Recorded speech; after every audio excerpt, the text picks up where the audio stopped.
Hello everyone, and welcome back to another session of Dark Souls PvP and another weapon showcase. This time I am using the Estoc.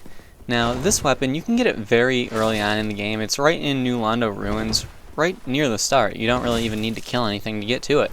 And it's a lot of players' favorite weapon, and you know, I definitely understand that. It's a great weapon, and has a lot of really good things going for it, and that's really why it's one of the more commonly seen weapons in PvP.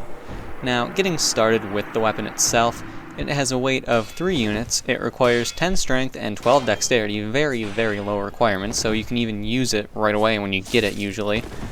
And it has a... what is it? A D scaling in strength, I believe it is, and it's got a B scaling in dexterity. So, it's a good weapon, it has some good scaling, and it is very, very useful. Now, I would have to say that the biggest pro of this weapon would definitely be its moveset. Now, with this weapon's moveset, it does have those nice, fast thrusting attacks. Its R1s are nice and fast. It has the ability to turtle poke like I'm doing right now, which can really save you when you get low on health like I am, and can turn fights around. It has a good slashing attack with its one-handed R2, and a stronger delayed stab with its two-handed R2. It's got a very versatile moveset, and that really is incredibly useful for it. That in combination with its speed, because, I mean, it's a thrusting sword, it's fast. Thrusting swords are fast.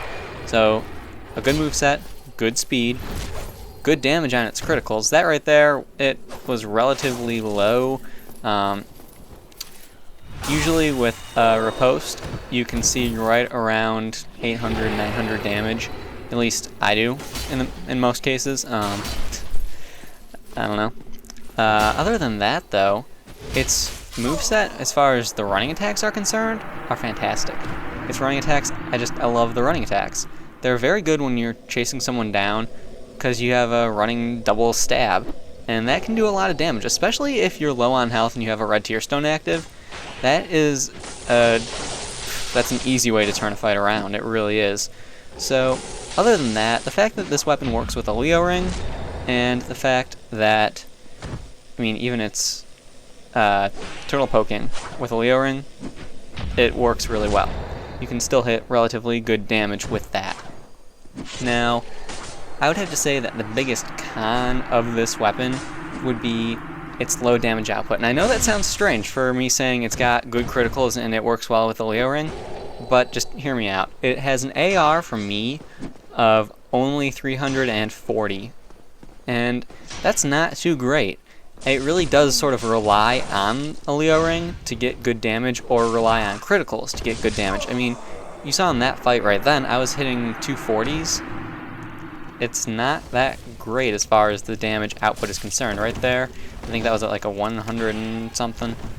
And that black bar that appeared on my screen, I don't know what's been going on with my screen recently with my projector, but for some reason whenever I'm playing on the Xbox, it will flash. There will be a black bar appearing and cut out part of the screen. When I'm on PlayStation, the whole screen just goes to black for seconds at a time, and it's not convenient, to say the least.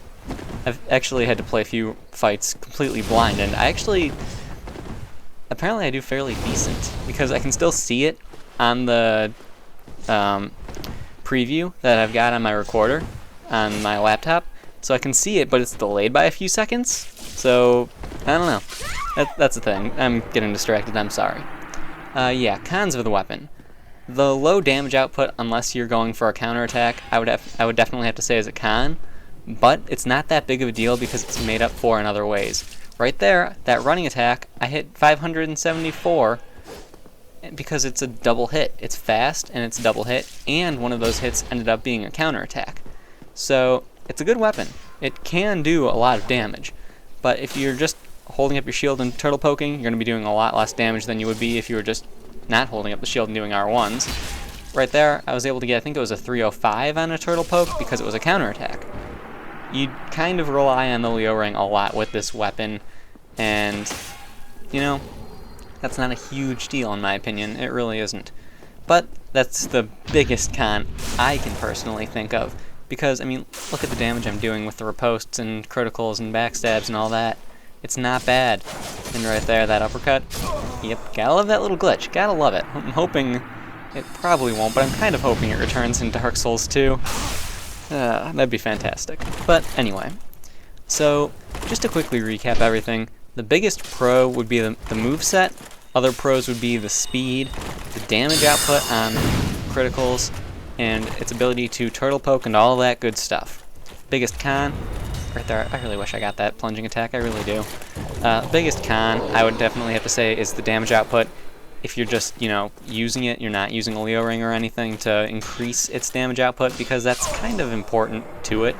I mean, it is a thrusting sword after all, and the Leo ring works with thrusting weapons. It just makes sense. So that's the biggest con I can think of. Really, it's a very good weapon, and I'm sort of going out on a limb with that, so it is what it is, guys. Anyway, I hope you guys enjoyed the video. This is the last fight, and I will see you next time.